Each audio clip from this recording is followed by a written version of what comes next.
اللهم صل وسلم وبارك عليه وعلى آله صلى الله وسلم عليه. Assalamualaikum warahmatullahi wabarakatuh. Alhamdulillah, para pelajar yang dikasihi sekalian, bertemu lagi untuk siri pengajaran dan pembelajaran dari rumah. Dan insya-Allah pada pertemuan kali ini kita akan menyambung tajuk bahagian bidang akidah. Itu tajuk konsep taubat, bahagian akidah yang terakhir. Ada 3 dan kita telah pun pelajari 2 yang awal dan tinggal yang terakhir, iaitu konsep taubat. Jadi sebelum kita terus kepada pembelajaran kita pada kali ini, kita mulakan dahulu dengan bacaan doa agar diberikan keberkatan dalam pelajaran kita dan juga diberikan kefahaman, insya-Allah. Baik, anak-anak bersama dengan ustaz mengaminkan doa yang akan dibacakan. A'udzu billahi minasy syaithanir rajim. Bismillahirrahmanirrahim. Alhamdulillahi rabbil alamin. والصلاة والسلام على أشرف الأنبياء والمرسلين وعلى آله وصحبه أجمعين. اللهم افتح علينا حكمتك وانشر علينا من خزائن رحمتك يا أرحم الراحمين. Ya Allah, ya Tuhan kami, bukakanlah pintu hati kami untuk menerima hikmah-Mu. Bentangkanlah ke atas kami gedung rahmat-Mu, wahai Tuhan yang Maha Pengasih. Allahumma rabbi zidna ilma warzuqna fahma. Ya Allah, tambahkanlah kami ilmu dan kurniakanlah kami kefahaman, bi rahmatika ya arhamar rahimin. Wa sallallahu ala sayyidina Muhammadin wa ala alihi wa sahbihi wa baraka wa sallam. Walhamdulillahi rabbil alamin. Taqabbalallahu minkum minna wa minkum taqabbal ya karim. Mudah-mudahan diberikan keberkatan dalam proses pembelajaran kita pada kali ini. Baik, kita terus kepada apa yang akan kita bincangkan dan bicarakan untuk pertemuan kali ini, iaitu tajuk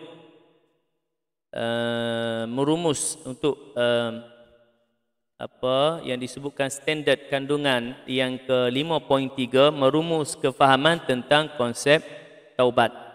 Baik.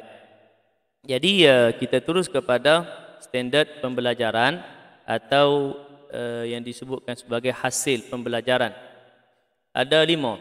Ya, anak-anak kena kuasai 5 standard pembelajaran ini, iaitu yang pertama 5.3.1 menyatakan pengertian taubat. Anak-anak kena tahu apa yang dimaksudkan dengan taubat. Yang kedua, menyatakan syarat-syarat taubat. Apa syarat-syarat taubat? Yang ketiga, menjelaskan hikmah taubat. Yang keempat, melafazkan istighfar dengan betul. Lafaz istighfar, lafaz memohon keampunan dengan betul. Dan yang terakhir, yang kelima, sentiasa menginsafi kesalahan yang dilakukan. Baik, kita pergi kepada standard pembelajaran. Yang pertama, menyatakan pengertian taubat. Baik. Pengertian taubat, kecil sikit dia punya tulisan. Baik. Kembali semula taat kepada Allah setelah menyesal melanggar perintah Allah atau melakukan larangannya. Kembali semula taat. Maksudnya seseorang yang melakukan kesalahan yang mana? Melanggar perintah Allah. Dalam melanggar ni maksudnya meninggalkan perintah Allah atau melakukan larangan Allah.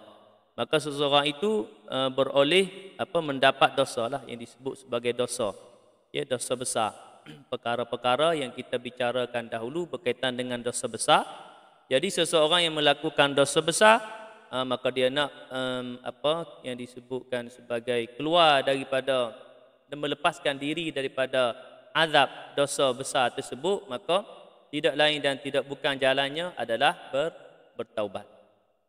Karena Allah Maha penerima taubat.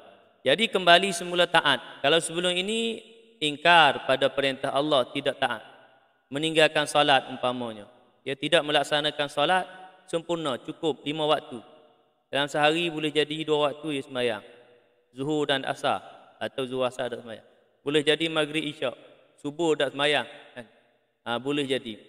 Jadi menyesal ya, kerana meninggalkan perintah Allah ya, kerana meninggalkan sembahyang ni adalah dosa besar. Jadi insaf ya, kata menyesal tadi.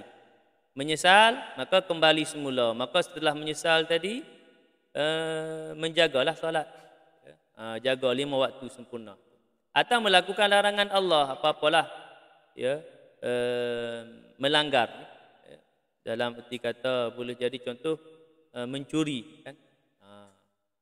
Dia suka mencuri, tapi mencuri ni dia ada kaitan dengan apa hak orang lain. Nanti kita akan bicarakan dia punya syarat. Apa itu taubat. Baik. Jadi maksud dia kembali semula taat kepada Allah setelah menyesal iaitu melanggar perintah Allah atau melakukan larangannya. Iaitu bersesuaian dengan ayat Al-Quran, a'udzubillahi minasyaitonirrajim. يا أيها الذين آمنوا توبوا إلى الله توبة نصوحا عسى ربكم أن يكفر عنكم سيئاتكم ويدخلكم جنات تجري من تحتها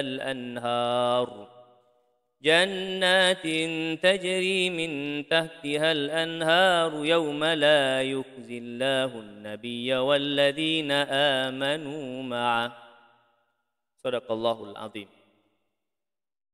Maksudnya, wahai orang-orang yang beriman, bertaubatlah kamu kepada Allah dengan taubatan nasuha, taubat nasuha.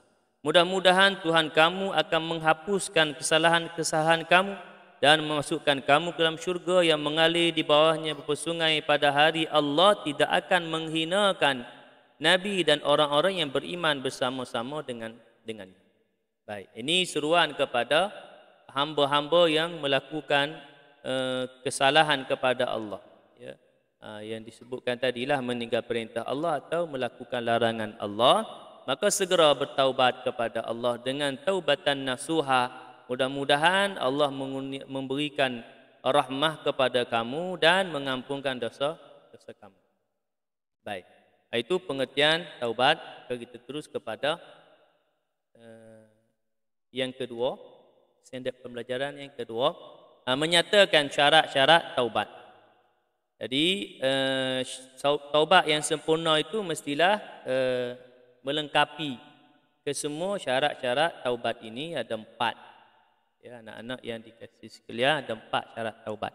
Yang pertama, berazam dan bertekad untuk meninggalkan, yakni tidak akan mengulangi lagi perbuatan dosa yang telah dilakukan. Jadi contoh kita sebut tadi, sembahyang subuh tinggal. Ya, pasal payah nak bangun pagi, tak mau bangun pagi, tak mau sembahyang subuh, maka menyesal tadi, rasa menanggung dosa besar, kemudian takut dengan azab Allah nanti di hari akhirat, maka menyesal. Kemudian dengan penyesalan tadi itu ya, berazam dan bertekad, maka selepas daripada menyesal tu, bertaubat tu, tidak meninggalkan lagi solat, tidak mengulangi lagi perbuatan tersebut. Yang kedua, kesal, menyesali dan berduka, berasa sedih dalam hati terhadap perbuatan dosa yang telah dilakukan. Yang ketiga, bersegera meninggalkan dosa yang telah dilakukan semata-mata kerana Allah. Dan yang keempat, jika dosa yang dilakukan berkaitan dengan orang lain, hak orang lain, syaratnya ia wajib membebaskan dirinya dari hak yang bukan miliknya untuk dikembalikan kepada yang berhak atau minta dihalalkan. Kita sebut tadi contoh mencuri itu mengambil hak orang lain. Jadi nak selesaikan membebaskan diri dari hak orang lain tadi itu, kena lansaikan. Kalau berhutang, lansaikan hutang. Kalau mencuri itu kena minta halal ataupun bayar balik. Baik, ini bererti jika berupa harta benda wajib dikembalikan. Tadi kalau mencuri hak orang lain harta benda kena ganti balik, kembalikan. Melainkan Allahumma salli ala Muhammad, orang yang kita curi barang dia tadi itu menghalalkan, maka selesailah. Jika berupa fitnah, ghibah, umpatan, penghinaan, cacian, kutukan, laknat dan kezaliman, maka wajib meminta maaf daripada orang yang tersebut, terutama terhadap kezaliman yang dilakukan kepadanya. Jadi yang mengata, caci maki tu, mengutuk kawan, tu. Jadi kena minta maaf lah dengan kawan yang kita kutuk, mengumpat dan sebagainya, kena minta maaf. Baru selesai. Kalau tak, nanti akan dipertanggungjawabkan nanti di hari akhirat. Baik, cukup keempat-empat syarat taubat ni, maka insya-Allah taubat kita itu akan diterima oleh Allah Subhanahu wa taala. Kita ar-raja, kita mengharapkan, berharap agar Allah terima taubat. Dengan setelah melalui keempat-empat syarat taubat. Baik, kita terus kepada Allahumma salli ala Muhammad, hikmah taubat. Okey. Banyaklah hikmahnya. Maka di bawah 6 hikmah. Yang pertama, memberi peluang kepada orang yang berdosa kembali kepada Allah. Ada peluang. Ada peluang atau jalan untuk kembali. Yang kedua, memberi ketenangan hati setelah bertaubat. Orang yang bertaubat akan berasa tenang daripada apa kita nak sebut dosa yang dilakukanlah. Yang ketiga, mendapat keampunan dosa dan petunjuk Allah. Yang keempat, meningkatkan keimanan. Yang kelima, akan dikasihi oleh Allah. Dan yang terakhir, mengembalikan ikatan silaturahim sesama manusia, yakni khusus melakukan kesalahan sesama manusia, ya, yang mengumpat, yang mengeji, yang mengata, yang mencaci, mengutuk, fitnah dan sebagainya yang berkait dengan orang, mengembalikan ikatan silaturahim sama manusia. Baik, kita terus kepada yang keempat. Baik. Yang keempat ni lafaz istighfar dengan betul. Yang ni kita kena lafaz bagi betul lah istighfar ni. Ya, sehari-hari, Allah satu hari, dalam satu hari ni sekurang-kurang 70 kali kita lafaz istighfar ni. Baik. Okay, kita baca, anak-anak boleh bersama Ustaz untuk lafazkan istighfar ni. Astaghfirullahalladzi la ilaha illa huwal hayyul qayyum wa atubu ilaih. Okay, ini salah satunya. Cuma biasa dibaca yang bawah ni lah. Astaghfirullahal azim alladzi la ilaha illa huwal hayyul qayyum wa atubu ilaih. Baik. Sama, cuma yang ni ditambah dengan lafaz al-azim. Kalau terjemahan ni ada lafaz al-azim lah terjemahan ni. Daku mohon ampun kepadamu ya Allah, kepada Allah, ya Allah yang maha agung, al-azim, alladzi la ilaha illahu, yang tiada Tuhan melainkan dia, al-hayyul qayyum, yang maha hidup lagi maha mengurus, wa atubu ilaih, dan aku bertaubat kepadanya. Jadi ini lafaz istighfar. Sekurang-kurang lafaz istighfar, anak-anak yang dikasih sekalian, kalau malas sangat ni astaghfirullah, astaghfirullah, astaghfirullah. Ni paling apa? Paling pendek lah. Cuma nak comel lagi, astaghfirullahal azim, dalam meletakkan sifat kebesaran Allah. Aku mohon ampun kepadamu Allah. Aku mohon ampun kepadamu ya Allah yang maha agung, maha besar. Okey, baik. Cuma nak cantik lagi, habis sampai ke hujung ni lah, kerana di hujung ni aku bertaubat kepadamu. Jadi lafaz dia bagaimana? Astaghfirullahal azim alladzi la ilaha illa huwal hayyul qayyum wa atubu ilaih. Jadi anak-anak, Ustaz kira semua anak-anak ingat ni lafaz istighfar. Cuma basahilah lidah kita dengan memperbanyakkan istighfar ni. Baik, seterusnya yang terakhir untuk pelajaran kita, tajuk taubat pada kali ini, Allahumma salli ala Muhammad, iaitu yang kelima, menginsafi kesalahan yang dilakukan. Kita kena sentiasa sedarlah atas kesalahan kita. Jangan pula kita tak sedar. Ya. Kesalahan kita ni kita tak sedar yang kita buat tu satu kesalahan.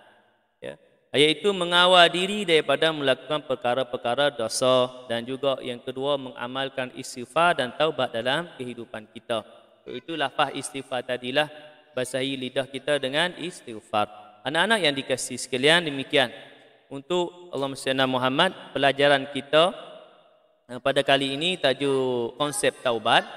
Mudah-mudahan dikurniakan kefahaman dan dapat kita mengamalkan istighfar dalam kehidupan kita, dan sekiranya mana kita melakukan dosa atau maksiat kepada Allah, bersegera bertaubat kepada Allah, kerana Allah Maha Pengampun. Jadi setelah kita bertaubat, jangan lagi diulangi akan dosa-dosa tersebut. Kerana syarat penerimaan taubat iaitulah meninggalkan dosa yang menjadi amalan atau yang dilakukan.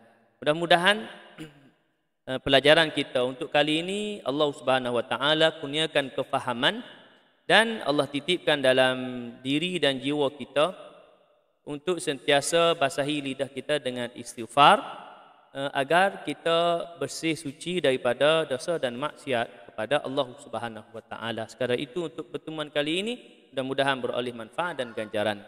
Wabillahi taufiq wal hidayah. Wassalamualaikum warahmatullahi wabarakatuh.